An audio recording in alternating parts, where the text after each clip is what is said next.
Hi there, ECS. My name is the Reverend Adam, and I'm the minister here at St Aidan's Church, right here on the green in Ernesettle. And I've been asked to record this little video for you guys today, as I know it's your harvest assembly, and it's really great to be able to do this for you. I don't know about you, but I love this time of year. Love it when the days start to get a bit shorter, when the mornings are starting to get a bit chillier. I love it when the leaves on the trees are starting to turn brown. We know there are lots of farmers out in their fields right now that are collecting in all of the food that they've been growing over the summer. And one of the things that I find quite amazing is just the huge range of different foods that we're able to grow and eat. When we all went into lockdown at the beginning of this year, which was obviously a bit sad, my wife Lindsay and I, we decided that we would dig in some vegetable patches into our garden so that we could grow our own fruit and vegetables. And so we planted lots of things like carrots, and we planted some radishes and some potatoes, some green beans. We planted loads of tomatoes, we planted some corn, and we planted some courgette seeds as well. And all of our plants, they've been springing up, and we've had some really tasty beans and some carrots, and we've had loads of radishes, we've had a couple of ears of corn. To be honest, right, though, although things have been really tasty, I don't think that we'd have grown quite enough food to be able to feed ourselves for a whole year. But we're really thankful for the farmers who do an amazing job in growing all the produce and all the food that we're able to eat throughout the rest of the year. So we're really thankful to them. One of the things though, one of our crops, our courgettes that we planted from little seeds that we put in the ground, the courgettes grew into a huge plant. Like, it's massive. I think it's about to take over our entire garden. It's that big.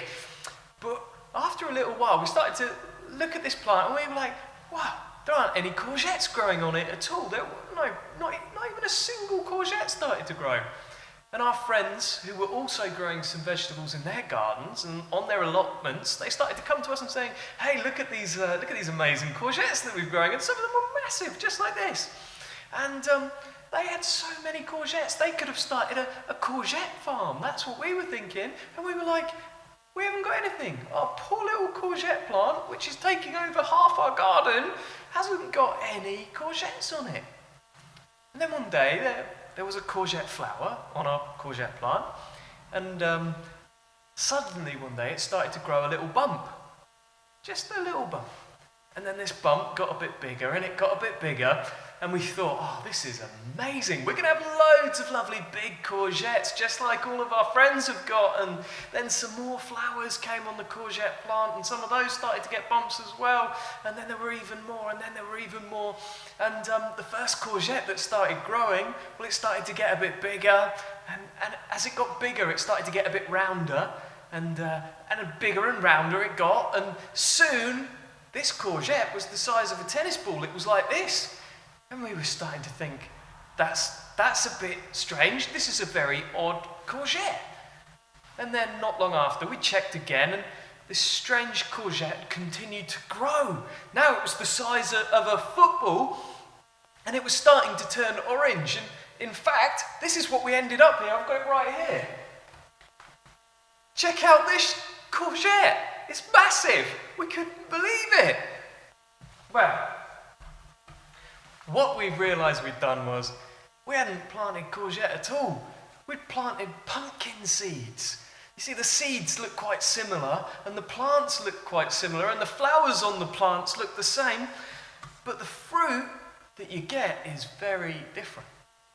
And whilst we were expecting a lovely harvest of long green courgettes, what we ended up with giant, great, round, orange pumpkins. And growing crops can sometimes be a lot like that. You sow some seeds expecting one thing, and then something different might grow up. But when we grow seeds, we trust that whatever we put in the ground is going to grow, and it's going to produce a harvest for us. And it's like that in life sometimes too, isn't it? Sometimes things don't always turn out the way that we expect them. You know, this time last year, nobody would really have expected some of the things that we've all been through in this last year. At harvest time last year, not many people would have expected that we would have spent this whole year worried about coronavirus or locked in our own homes or having to wear masks everywhere. But sometimes life gives us pumpkins instead of courgettes. Sometimes we don't get what we were expecting out of life, and sometimes things can seem really scary when they're not what we expected. However, in the Bible, Jesus tells us not to worry or be scared when things don't turn out the way that we expected. In fact, Jesus tells us that because God loves us so much, that he will take care of us and will provide for the things that we need. I wasn't expecting pumpkins to grow in my garden, but they've grown into these amazing pumpkins. God has provided a harvest of pumpkins, even if it's not what I was expecting. And so, I'm going to be making pumpkin pie and pumpkin syrup and pumpkin pasties and pumpkin soups. Even if life doesn't turn out the way we were expecting, and at the moment, for lots of us, it doesn't seem as though like it's going to turn out the way that we were expecting. The best thing to do, the best thing is not to worry too much. To trust that God has got everything in hand. And even if we see pumpkins growing where we thought that we were going to be getting courgettes, then we need to just look around us. We need to be thankful for everything that we do have. And if we have a big harvest, then we've got to share that with the people around us as well. That's the amazing thing about this harvest time and the way that God provides for us. Well, that's it from me. I hope that you enjoy the rest of your harvest assembly, and I really hope that I can see you all again soon.